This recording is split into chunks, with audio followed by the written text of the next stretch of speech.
Hello and welcome ulit sa another episode ng Aling Oday's Kitchen. Gagawa tayo ngayon ng pink velvet cupcake. And here are the following ingredients.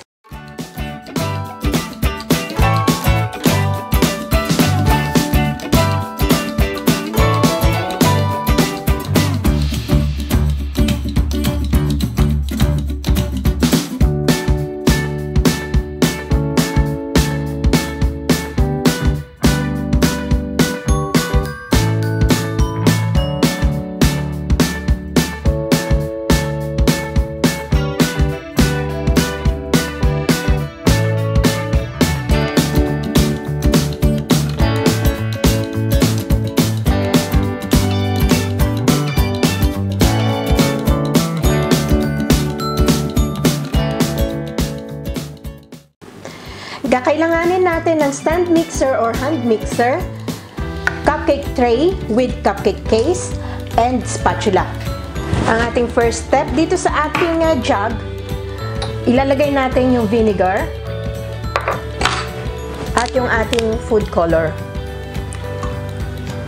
So, depende sa intensity ng color ang gusto nyo. Then, we'll set this aside. Magpe-preheat na rin pala tayo ng oven sa 175 degrees Celsius or 350 degrees Fahrenheit. Then, ang ating next step dito naman sa ating dry ingredients, isi-sift natin lahat. Na-sift ko na itong all-purpose flour.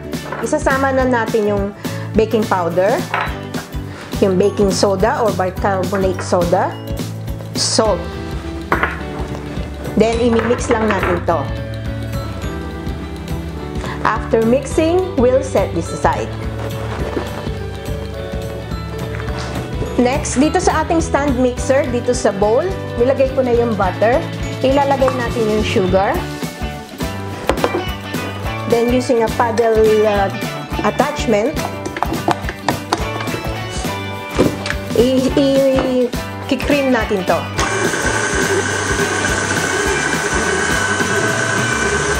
Pwede din kayong gumamit ng hand mixer. Then slowly, i-add ko yung vegetable oil or canola oil or sunflower oil.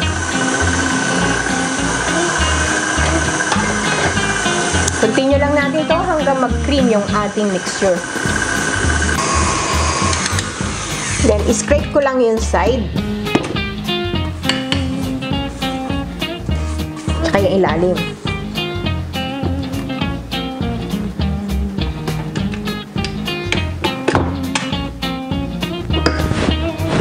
Then, i-cream pa natin. Then, slowly, i-add natin yung eggs.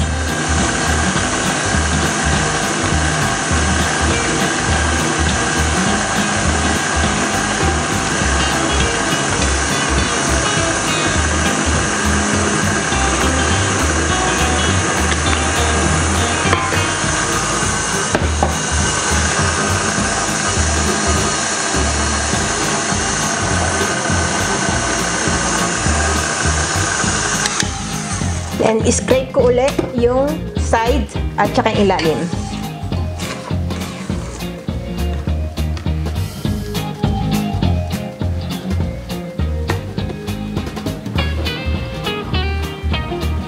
Then, pwede na natin i-add yung liquid mixture natin. At yung ating dry ingredients.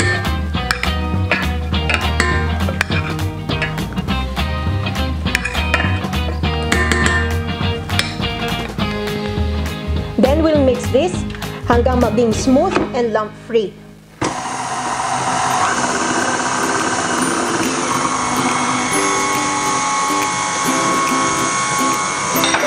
Mag-add pa ako ng konting food coloring kasi medyo light pink pa yung kulay. Adjust nyo na lang, depende kung anong intensity ng pink ang gusto nyo.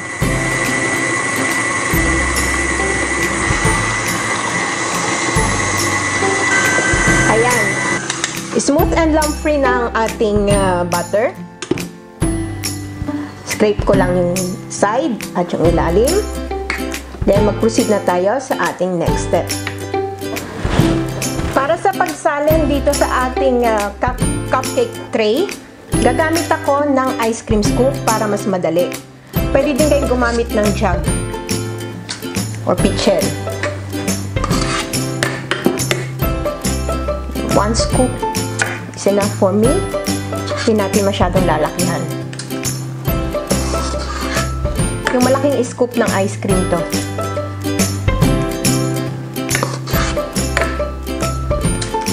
Ayan, nakagawa na ako ng isang tray at nakapag-preheat na tayo ng oven. I-bake natin to for 18 to 20 minutes. Check na lang natin using a stick test later. Habang hinihintay natin yung cupcake maluto, itong ating cream, ilagay natin yung icing sugar, then haluin lang natin muna para hindi tayo matatalsikan.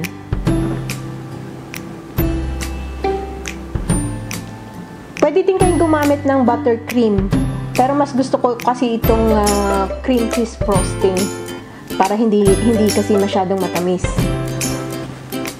Then using a hand mixer, ibibit natin to hanggang maging soft peak.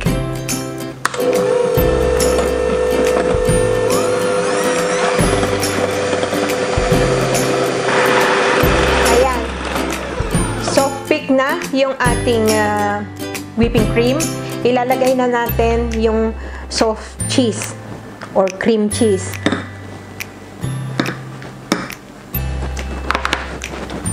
Then, i-mix uli natin to using the hand mixer.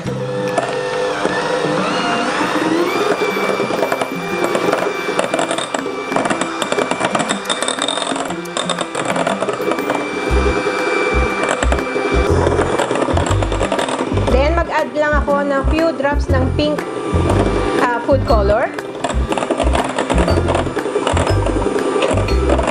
At drops of vanilla, maybe 1 or 2 teaspoons.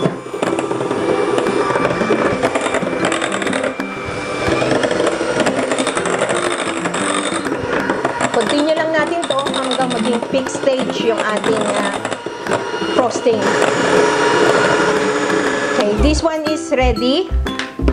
Ihaluin ko lang yung side. Habang hindi pa ready yung ating cupcake, ilagay muna natin to sa fridge para hindi malulusaw.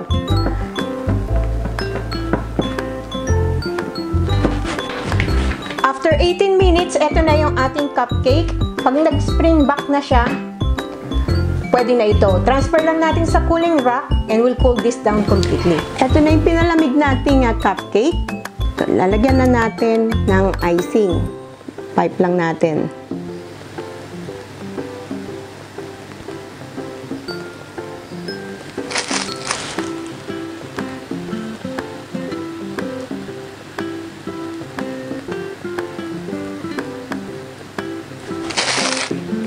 Then, lagyan lang natin ng sprinklers or toppings.